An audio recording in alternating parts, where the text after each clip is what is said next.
Hello everybody, in this video we are going to continue the conversation about parent functions and horizontal and vertical translations. So in the previous video we talked about the linear parent function and what translating those graphs up, down, left, and right looks like, and how to use the x-axis and the y-axis to identify specifically what translation took place.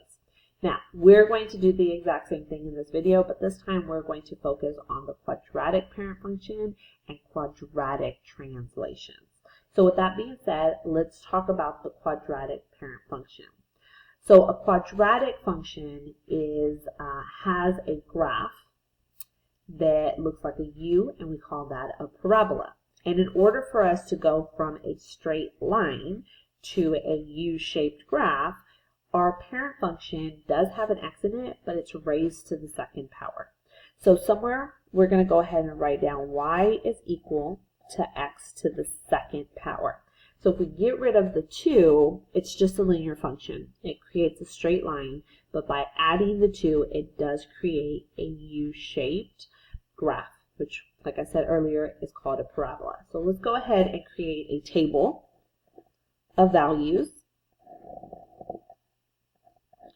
And once again, I'm going to remind you to use negative numbers, 0, and positive numbers. I'm going to keep my numbers pretty small, so I'm going to say -2, -1, 0, 1, and 2. Now, there's nothing particularly important about this set of numbers except for we have a range of all kinds of numbers that will show us the entire graph. Now, I'm going to keep my numbers pretty small, and you're going to see why I'm keeping them as small as possible.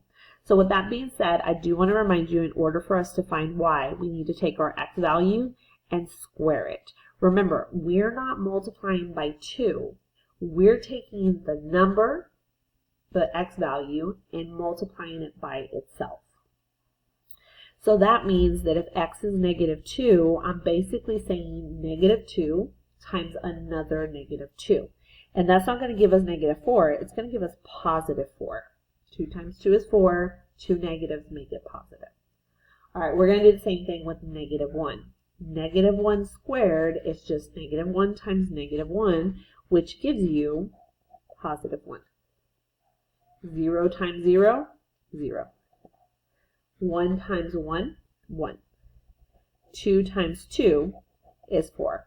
Now, if you don't feel comfortable doing that, you are more than welcome to type this into your calculator, raise it to the second power. But I am going to remind you that if you are going to use your calculator and you're going to square something, please make sure your number is in parentheses. Let me show you quickly why it's important to use parentheses. If you're squaring a number, say for example, -2 to the second power, and I hit enter, it tells me that it's -4. But if you use parentheses and type in -2 inside the parentheses and then square the outside, you're telling your calculator you're not just squaring the 2, you're squaring the negative with the 2. And that's where we get a +4. So please make sure that if you're going to use your calculator, you're using parentheses for your x values. Okay, so let's go ahead and graph this out. Now that we have these points, let's go to -2. +4, -1, +1, 0, 0. I'm actually going to circle the 0, 0, and then 1, 1, 2, 4. Now, this is a U-shaped graph. So I'm actually going to start in the middle and create the U-shaped graph.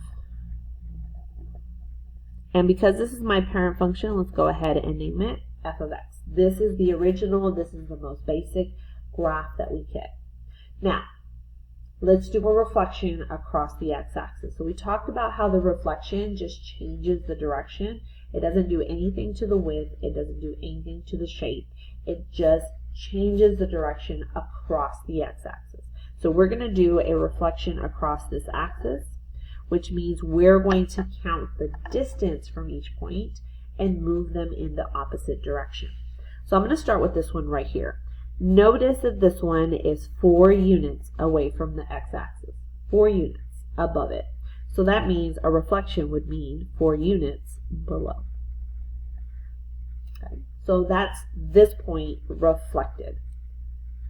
All right, this one right here is 1 unit above, so we're going to do 1 unit below. We cannot reflect something that's already on the x-axis, so we're just going to leave it there. And then this one is 1 unit above, this is 1 unit below, this is 4 units above the x-axis, so we're going to do 4 units below. Notice that every single time I do this, I keep them on the same vertical line. Okay, so I'm going to connect this.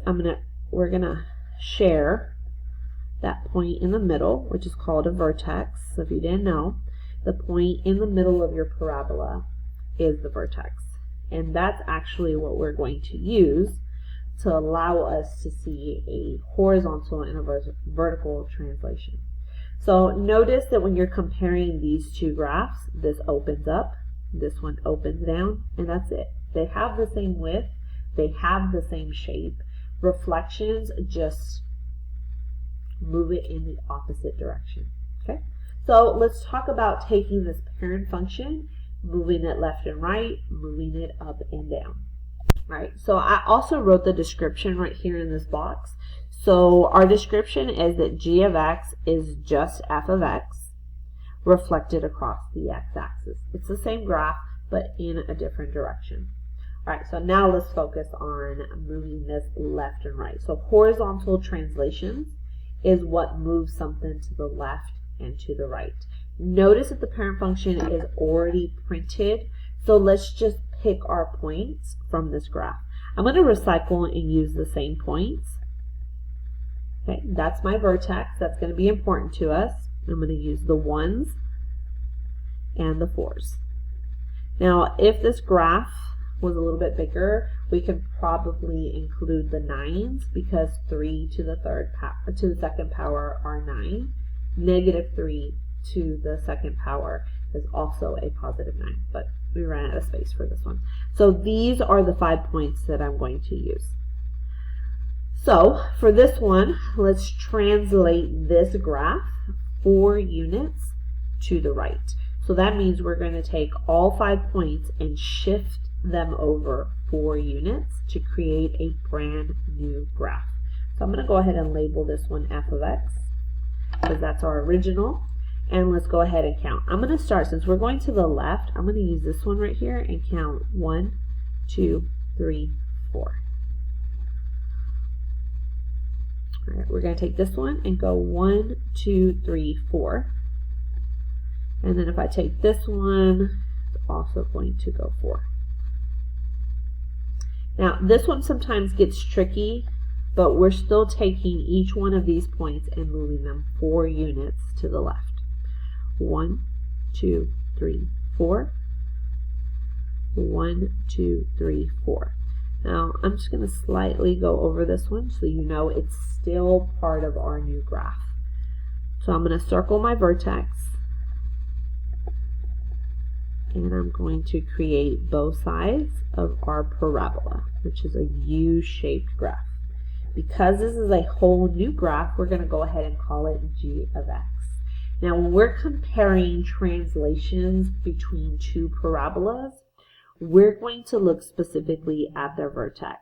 Notice that this vertex is 4 units to the left of the original parent function, so that lets us know that that one was translated to the left, 4 units. So let's do the opposite. Let's take these same points from the parent function and move them 3 units to the right. So I'm going to take these 3 and I'm going to do these first. 1, 2, 3. 1, 2, 3. 1, 2, 3. I'm going to circle this one because it's on the x-axis and it's also my vertex. And then from here, 1, 2, 3. I sometimes get confused. 1, 2, 3. All right, we have a brand new graph here. So we're going to connect it and we're going to name it h of x. And so we can see by comparing all 3 of the vertexes of each one of these individuals that g of x was moved 4 units to the left and that h of x is moved 3 units to the right because we're comparing it to the parent function. So just like we can move up and down, left and right, we can also move up. So let me go ahead and write some descriptions for g of x and h of x, and then we're going to move on to the vertical translations. Alright, so I went ahead and added the description that g of x is just f of x translated 4 units to the left. And then h of x is f of x translated 3 units to the right, which we can see if we're comparing those vertexes. Alright, let's go ahead and do the exact same thing with vertical translations. So I'm going to go ahead and use the same points. We're using the same 5 points, but this time we're going to translate them up and down instead of left and right. So instead of looking at the x-axis for our vertexes, we're going to compare them on the y. So let's take these points, and to start off, we are going to translate each one of these points up 4 units. So I'm going to start with this one right here, and I'm going to count up 4 units to make our new points. And then this one, 1, 2, 3, 4. 1, 2, 3, 4. And then the last 2, like this. Alright, I'm going to go ahead and circle the vertex because that's what we're comparing. And then I'm going to create my graph and then label it. So because we're creating a brand new graph, we're going to call this g of x. Okay. So we can see, comparing the vertex, that it has been shifted up 4 units. Let's go ahead and take these same points on the parent function and let's translate it down 2 units. So I'm going to take the same points, this one right here, and go down 2. Down 2. Our vertex, down 2. Like this. And then the last one is down 2. I'm going to go ahead and circle the vertex and then connect our dots. Okay. And then over here to the side, I'm going to put h of x because we're creating a whole different set.